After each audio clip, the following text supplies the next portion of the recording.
This thing is just over 1500 long, and to put that into perspective,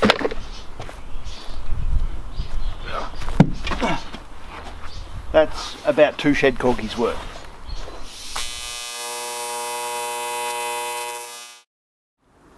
If you watch the Christmas special, you would know that, well, I spent a lot of money on tools in December, and that, well, the first one got to me in 3 days. The other 2, well, they got picked up in Sydney and then promptly lost by the freight company.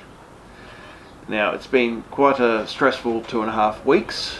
Well, the freight company has called me this morning and told me that one of my 2 crates is arrived at the local depot, so I can just go and pick it up myself.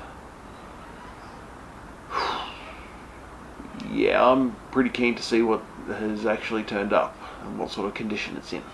So, let's go see, shall we?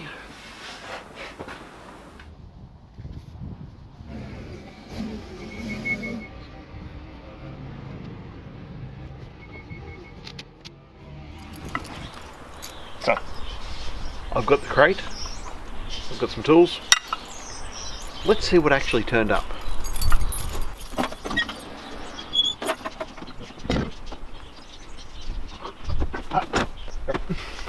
Honestly, I don't know what's in this box. I think it may be the bead roller though.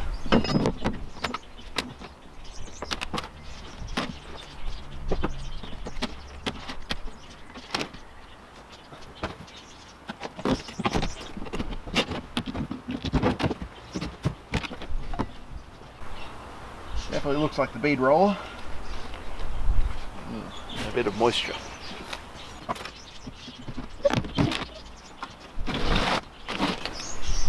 Now, part of the problem with the shipping is that, well, it's all been wet, and the shipping label has, well, deteriorated, to say the least.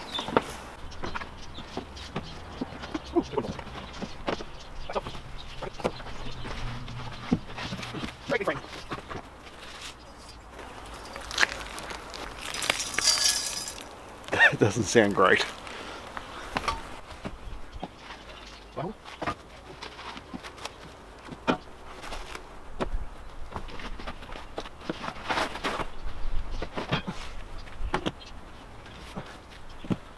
at least everything's wrapped up nicely.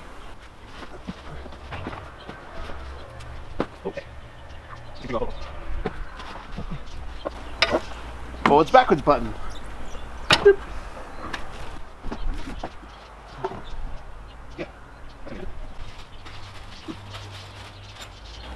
That's interesting. I may have 2 sets of bolts. Much better than having no sets of bolts. I assume this is forming dies.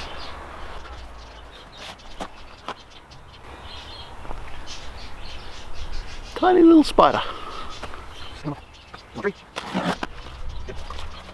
of rollers, all wrapped up in brown paper.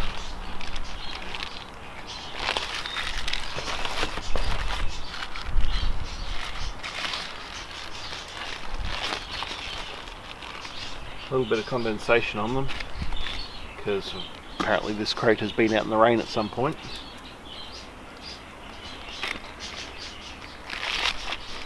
I'll have to go through all of these and clean them up, make sure they're okay.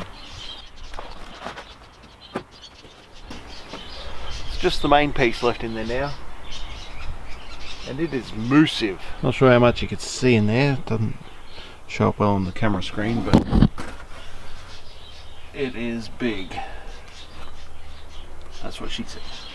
I'm going to start cutting all this stuff into the shed quarters and see what we can do about assembly. Now, one thing I haven't spotted is assembly instructions, so I might just have to make something up as I go along.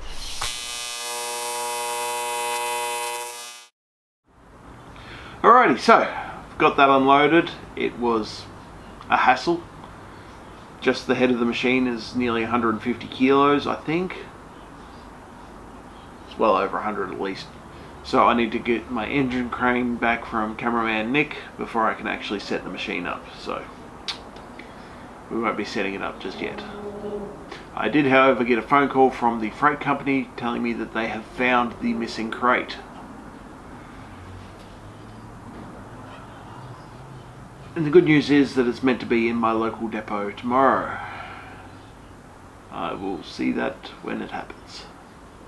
So, I'm going to stop the camera here, and well, hopefully the next thing you see is me picking up the new crate. Alright, so the freight company strikes again, and well, it will be another day because it's not in the local depot. They forgot to put it on the overnight truck. So, tomorrow, again. I'm going to just run the Just Cause logo.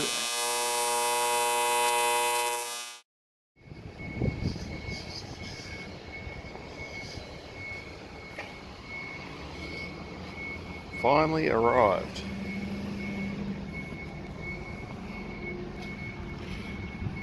Note seems to be missing. So, as you can see, got another crate. And yes, like I showed you at the depot, the label is totally gone off the top.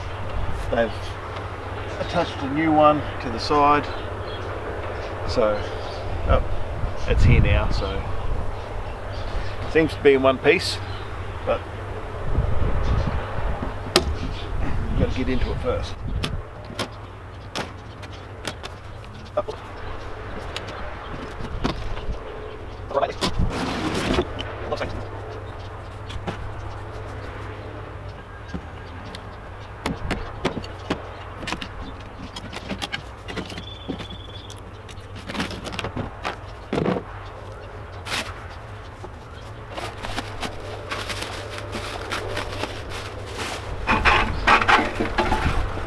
one belt.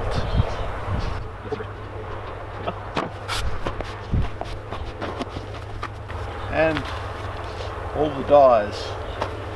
Now, this machine is a,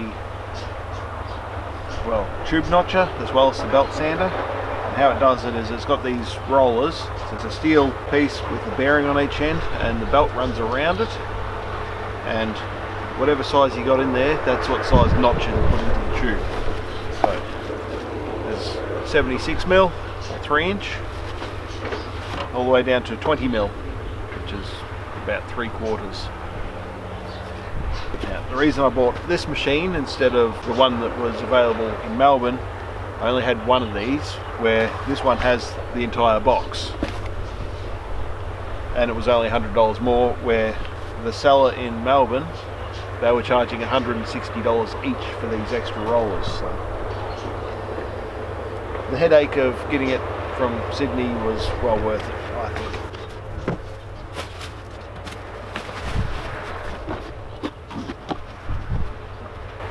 And this is the tube notcher attachment. We'll go through all that later.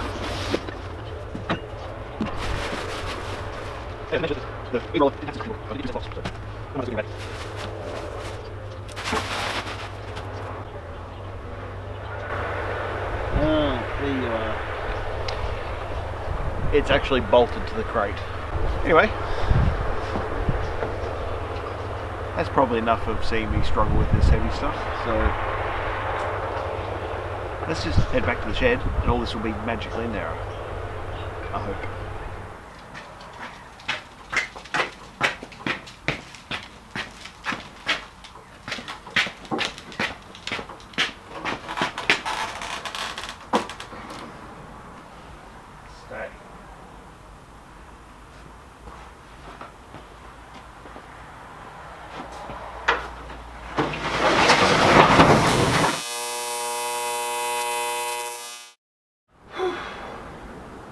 So, I've finally got the two machines in my shed. It was an ordeal, not just getting them out of the crates and into the shed, just getting them from the seller to me. I mean, they were picked up on the 18th of December, and then they were lost, and then one of them was found on the 23rd, the other one was still lost, And then the one that they found got shipped to Melbourne, and after it got to Melbourne, all the depots were closed until like the 4th of January, at which point then it started doing its slow trip from Melbourne to me. And it wasn't until the day that the first machine made it to my local depot that the company actually found the second machine. Yeah, they lost it for that long. Apparently they got wet and, well, the labels got scratched up on one and totally lost on the other, so it wasn't a fun shopping experience. Anyway, they're here now. So the bead roller, it weighs around 150 kilos, so in order to get this set up and on its stand, well, I need an engine crane. And once it gets put onto its stand, well, it takes up a lot of room, which, well, my shed is not very big, so I'm going to build a new stand for it, which means it will pivot and lay flat against the wall when not in use, and pivot out into the middle of the shed when I'm going to use it. So that's the plan anyway. I'm going to make the second one of those pivoting arms up here for my Speedworks pipe bender that I also ordered in December. So now the bead roller, it just runs on 240 volt AC, which is the regular household supply in Australia. Like, everybody's got 240 volts, so it's nothing special here. And the big initiative though, it's a 415 volt 3-phase machine. Now, you normally only find that in industrial buildings, but I happen to have it set up in my little 2-car garage because, well, it's just what I do. Now, the 3-phase was set up here for my big Miller Dynasty 350, if you ever wonder what my TIG was. But when I got the wiring set up, I got another socket in this side like 4 years ago, just for this machine, because I've wanted one of these winishers for like 12 years. Because there was one in a workshop I was working at just out of my apprenticeship, and, well, it was an amazing machine and I just wanted one. I'll do a whole video on this once I get it set up and running, which won't be anytime soon because I need the electrician to come and put a new lead on it and a plug. So these machines will be getting set up in February Daily, which is my month-long challenge that I first started in 2019. It is a very difficult challenge to upload a video every day for February. There's a fair chance I won't get 28 videos, but I'm going to do my best. Now, a couple of the other videos that I'm planning on doing is finishing off the mini buggy build, because the next step with that is the aluminium paneling, which I wanted to do some bead rolling on, so I had to wait till I got the bead roller before I could finish that project. And the Cubman, which I've needed the bead roller to make the guards the way I want them, so it will finally be getting finished. Now this thing, it is finished. If you're wondering what it is, it's my off-road drift trike. It's got like 13 inches of travel in the rear suspension, and it is a heck of a lot of fun. So that's it for this week's video.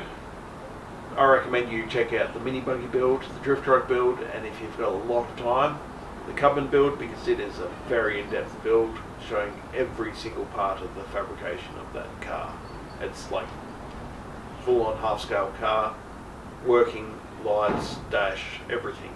So there's going to be a lot of cool builds coming up, and, well, welcome to all the new subs that have turned up. A lot of them have come because of the mini bender, which will be getting an update video in February Daily. Now, it's going to make it a lot more capable using many of the parts that came with the kit. So, look forward to that. And, well, as always, customise everything.